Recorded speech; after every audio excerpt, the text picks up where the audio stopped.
ಗದಗ ಜಿಲ್ಲೆಯ ಲಕ್ಷ್ಮೇಶ್ವರ ಪಟ್ಟಣದಲ್ಲಿ ನಾಳೆ 29ರಂದು ಶಿರಹಟ್ಟಿ ಲಕ್ಷ್ಮೇಶ್ವರ ತಾಲೂಕು ಲಂಬಾಣಿ ಬಂಜಾರ ಸಮಾಜದ ವತಿಯಿಂದ ಜಗದ್ಗುರು ಸಂತ ಶ್ರೀ ಸೇವಾಲಾಲರ 285ನೇ ಜಯಂತ್ಯೋತ್ಸವದ ಅಂಗವಾಗಿ ನಾಳೆ ಬೆಳಗ್ಗೆ 11 ಗಂಟೆಗೆ ಪಟ್ಟಣದ ಪಂಪಾ ಸರ್ಕಲ್ನಿಂದ ಸಂತ ಶ್ರೀ ಸೇವಾಲಾಲರ ಭಾವಚಿತ್ರದ ಮೆರವಣಿಗೆಯನ್ನು ಪ್ರಾರಂಭಿಸಿ ಪಟ್ಟಣದ ಪ್ರಮುಖ ಬೀದಿಗಳ ಮುಖಾಂತರ ಮೆರವಣಿಗೆಯನ್ನು ನಡೆಸಿ ನಂತರ ಸೋಮೇಶ್ವರ ತೇರಿನ ಮನೆ ಆವರಣದಲ್ಲಿ ವೇದಿಕೆ ಕಾರ್ಯಕ್ರಮ ನಡೆಯಲಿದ್ದು ಕಾರ್ಯಕ್ರಮದಲ್ಲಿ ಹಲವಾರು ಪೂಜ್ಯರು ಹಾಗೂ ಪ್ರವಾಸೋದ್ಯಮ ಹಾಗೂ ಜಿಲ್ಲಾ ಉಸ್ತುವಾರಿ ಸಚಿವರಾದ ಎಚ್.ಕೆ. ಪಾಟೀಲ್ ಅವರು, ಸಂಸದರಾದ ಶಿವಕುಮಾರ್ ಉದಾಸಿ ಹಾಗೂ ಮಾಜಿ ಸಚಿವರು, ಹಾಲಿ ಶಾಸಕರು, ಮಾಜಿ ಶಾಸಕರು ಸೇರಿದಂತೆ ಹಲವಾರು ರಾಜಕೀಯ ಮುಖಂಡರುಗಳು ಭಾಗವಹಿಸಲಿದ್ದು ಸಮಸ್ತ ಎಲ್ಲ ತಾಂಡಗಳ ಬಂಜಾರ, ಲಮಾಣಿ, ನಾಯಕ ಡಾವು, ಕಾರಬಾರಿ, ಗುರು ಹಿರಿಯರು, ಯುವಕ ಮಿತ್ರರು, ಸಂಘ ಸಂಸ್ಥೆಗಳ ಅಧ್ಯಕ್ಷರು, ಸರ್ವ ಸದಸ್ಯರು ಹಾಗೂ ಸಮಸ್ತ ಸಮುದಾಯದ ಮುಖಂಡರುಗಳು ಆಗಮಿಸಿ ಕಾರ್ಯಕ್ರಮವನ್ನು ಯಶಸ್ವಿಗೊಳಿಸಬೇಕು ಅಂತ ಶಿರಹಟ್ಟಿ ಮತಕ್ಷೇತ್ರದ ಶಾಸಕ ಡಾಕ್ಟರ್ ಚಂದ್ರು ಲಮಾಣಿ ಹೇಳಿದರು.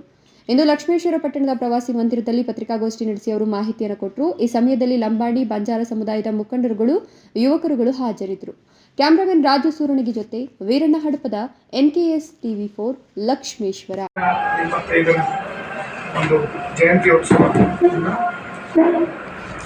ಲಕ್ಷ್ಮೇಶ್ವರ ಶಿರಹಟ್ಟಿ ಮತ್ತು ಲಕ್ಷ್ಮೇಶ್ವರ ತಾಲೂಕಿನ ಎಲ್ಲ ಬಂಜಾರ ಸಮಾಜದವರು ಒಳಗೊಂಡು ಲಕ್ಷ್ಮೇಶ್ವರದಲ್ಲಿ ನಾಳೆ ದಿನ ಕಾರ್ಯಕ್ರಮವನ್ನು ಮಾಡಲಿಕ್ಕೆ ನಿರ್ಧರಿಸಲಾಗಿದೆ. ನಾಳೆ ದಿನ ಅತ್ಯಂತ ವಿಶೇಷವಾದ ಕಾರ್ಯಕ್ರಮವನ್ನು ನಾವು ಸಮಾಜದ ಮುಖಂಡರು ಮತ್ತು ಈ ಕ್ಷೇತ್ರದ ಎಲ್ಲ ಹಿರಿಯರನ್ನ ಒಪ್ಪಿಕೊಂಡು ಎಲ್ಲ ಸಮಾಜದವ್ರನ್ನ ಒಳಗೊಂಡಂತೆ ನಾಳೆ ದಿನ ಬೆಳಗ್ಗೆ ಒಂದು ಕಾರ್ಯಕ್ರಮದ ಚಾಲನೆಯನ್ನು, ಮೆರವಣಿಗೆ ಚಾಲನೆಯನ್ನು ಶಿವಣ್ಣ ಲಮಾಣಿ ಅವರು ಕೊಡ್ತಾರೆ. ಅದೇ ಥರ ಒಂದು ಕಾರ್ಯಕ್ರಮದ ದಿವ್ಯ ಸಾನ್ನಿಧ್ಯವನ್ನು ವಹಿಸಿದಂಥ ಜಗದ್ಗುರು ಫಕೀರ ದಿಂಗಾಲೇಶ್ವರ ಮಹಾಸ್ವಾಮಿಗಳು ಸಹಿತ ನಾಳೆ ದಿನ ಬರುವರಿದ್ದಾರೆ.